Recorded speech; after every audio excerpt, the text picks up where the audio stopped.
Hey everybody, the Reswirl here, and welcome back to Lost Odyssey. Okay, we're back in Saman, I can't remember what you call it. I've got more money, because I've been to Nimara Atoll again. There's a dream in here, which I avoided the last session because I didn't want to run over time. I think you just... oh, there we go.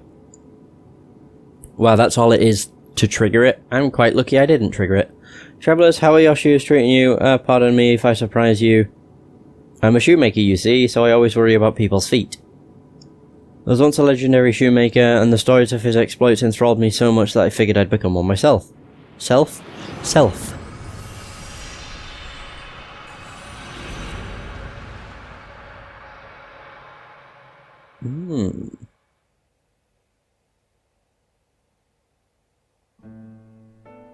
The story of Old Man Griot.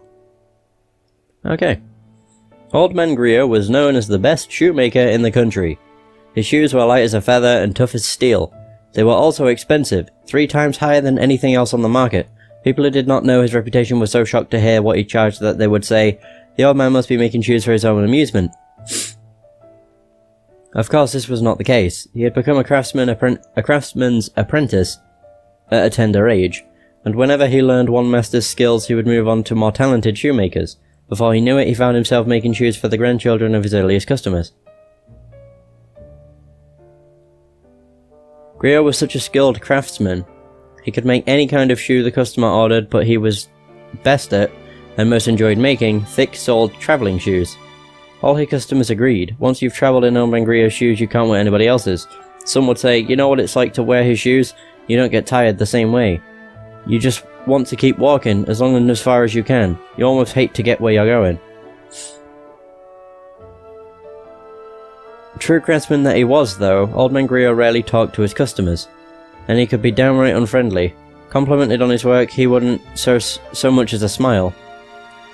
Instead, he would put another piece of tanned leather on his wooden shoe last and start hammering away. The only time the old fellow would crack even the slightest smile was when a customer visited his workshop to place an order.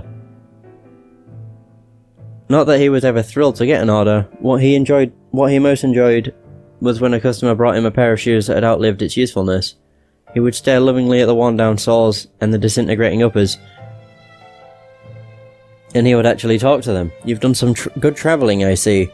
His regular customers would never dispose of their old shoes themselves because they knew how much he enjoyed this. Neither would they do anything so foolish as to clean the shoes before handing them over to the old man. He wanted them straight from the road, covered with dirt, oil stain, and stinking of sweat. That's gross. "These fellows are my stand-ins," he would say, choosing an honoured place for them in his storehouse. "They take my place on the road, you know. They've done their job. I hate to throw them away just because they're no good anymore." Proud craftsman though he was, Old Man Griot never wore his own shoes. He couldn't have worn them even if he had wanted to. His legs were gone from the knees down. A terrible illness had attacked his bones when he was very young, and the legs had been amputated to save his life. Oh. The old man had lived his long life in a wheelchair. He had never once left his native village. Oh. This was what he meant when he said that his shoes did his travelling for him.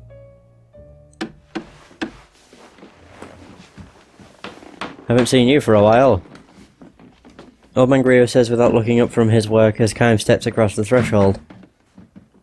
His back toward the door, but he can tell from the sound of the footsteps when a regular customer has entered his shop. "You crossed the desert?"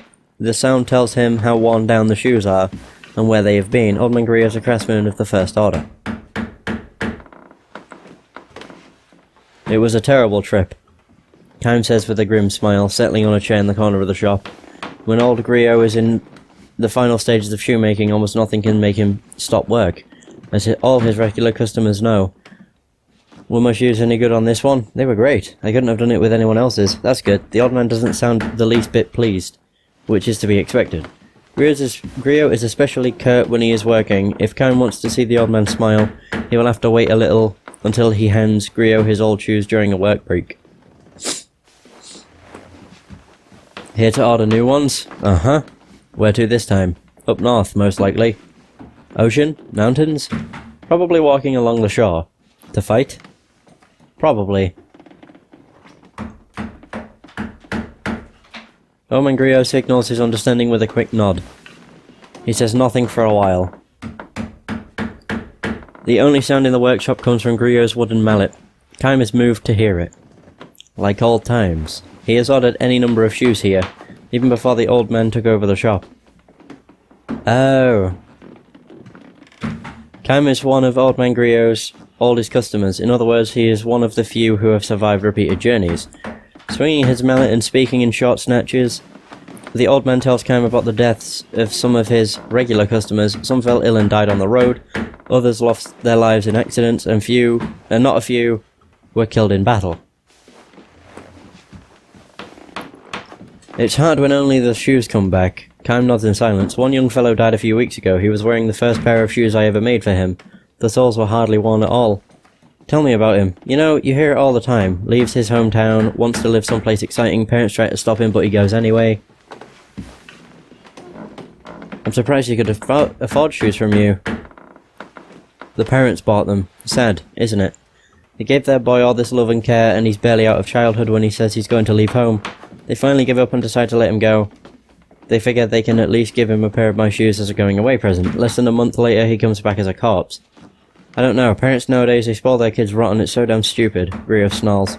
Kaim knows the old man's feelings go deeper than that. Old Man Griot is the kind of craftsman who would rush to make new shoes for the funeral of a sad young man who had breathed his last while his dream was only half finished. He would put them on the young man's feet in the coffin and pray that he would be able to go all the way on his final journey. Griot falls silent again and wields his mallet. Kaim notices how bent and shriveled the old man has become. He has known him a long, long time.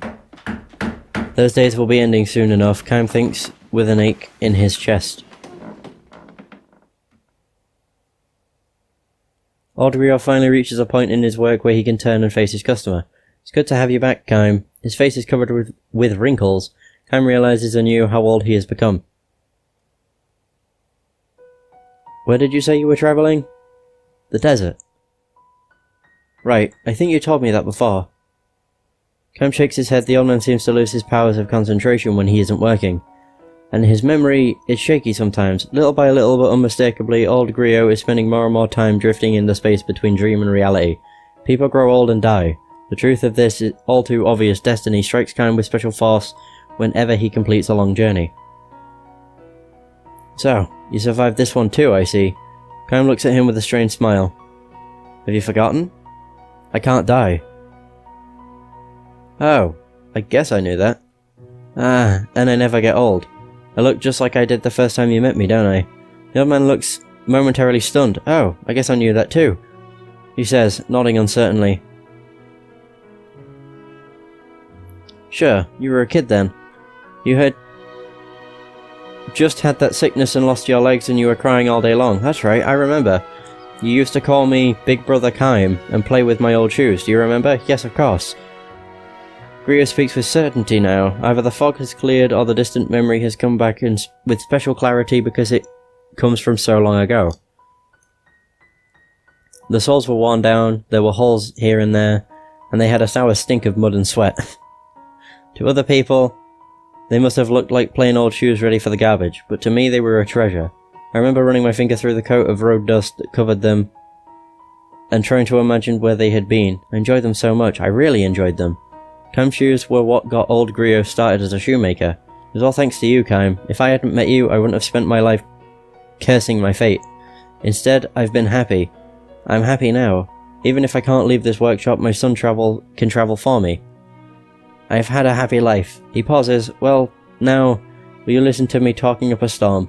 Griot says. With an embarrassed smile, he extends a thick hand to Kaim. Alright, now give me my sons, he says, and Kaim hands him the worn-out old shoes he has brought back with him. The old man strokes them fondly and says with a sigh, You've been through many a battle. I was a mercenary too for a time. I know that, says Griot. I can smell the blood. All the shoes that travel with you are like this. Are you angry? Not at all. I'm just glad you came back from this latest trip in one piece. I'll be leaving again as soon as you make me new ones. Another one of those trips? To war? Uh-huh. And when that journey ends, you'll leave on another one? Probably. How long can you keep it up? Kaim's only answer is a grim smile. Forever. This is not a word to speak lightly in the presence of someone who has lived what little time he has to the fullest. Oh well, never mind, the old man says, turning his back on Kaim to continue his work. Wait 3 days. You can leave the morning of the 4th day. That will be fine. When will we meet next after that? 2 years, maybe. 3? It could be a little longer. Really? Well then, this could be the last pair of shoes I ever make for you. Kaim believes it will be. The old man is not likely to last 3 more years. Kaim fervently wishes it were not so, but wishing by itself can do nothing.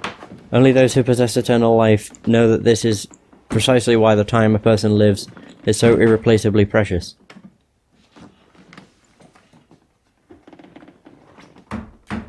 Say, Kaim, what's that? Mind if I make a second pair of shoes out of the same piece of leather to match your new ones?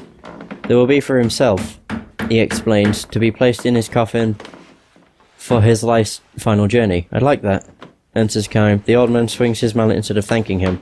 The sound is far sadder and lonelier than usual. Come to think of it, though, Kaim, be sure to come back to this town even after I'm dead. Offer up your old shoes at my grave.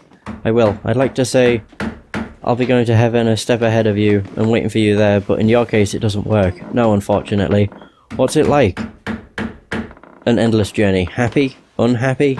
Probably unhappy, Kaim replies, but his voice is drowned out in the rising sound of Griot's mallet until it is lost even to his own ears. Old Man Griot reached the end of his full span of years soon after Kaim's visit to his shop. Because Griot had no family, his grave in the cemetery at the edge of town was cared for by his many sons. In accordance with his wishes, his regular customers offered up their old shoes at his grave. Kaim's shoes were among them.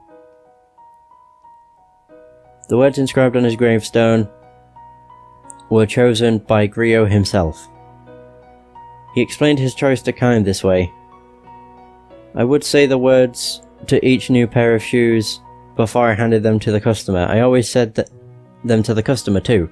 I never once had the experience though of hearing someone say the words to me. That's why I want them on my gravestone. These are the words I want to be seen off with on my journey to heaven.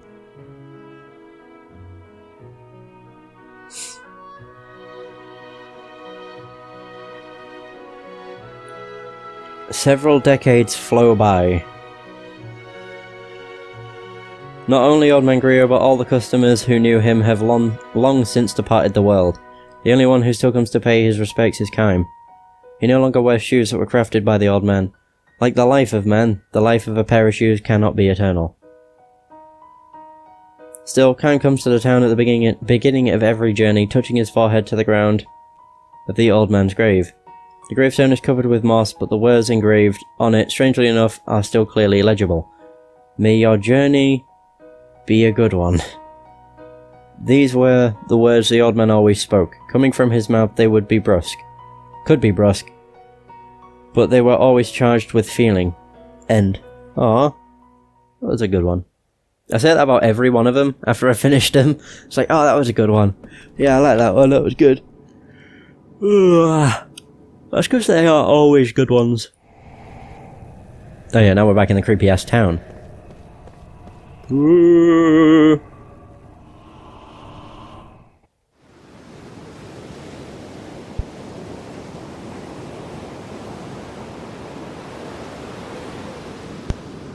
Right, we made it. Yay! Look at all these boats.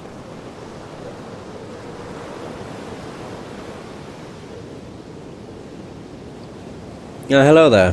Thanks to you, we'll be able to embark soon. You all really helped us out. Well, glad to hear that. Where's the captain? He's inside the ship preparing for our journey. Now we can finally get out to...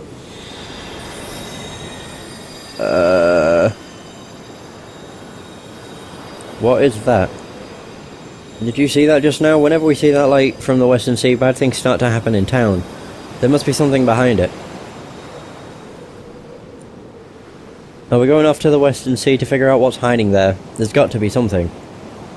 So that's why you're so busy fixing this ship. It's to explore these choppy waters, is it? We have some real brave ones here.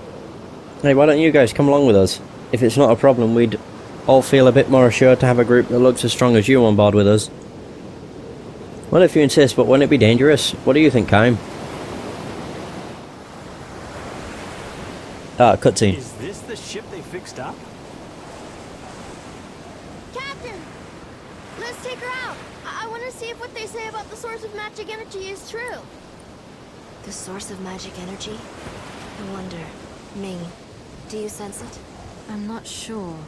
I do, however, sense the presence of powerful energy.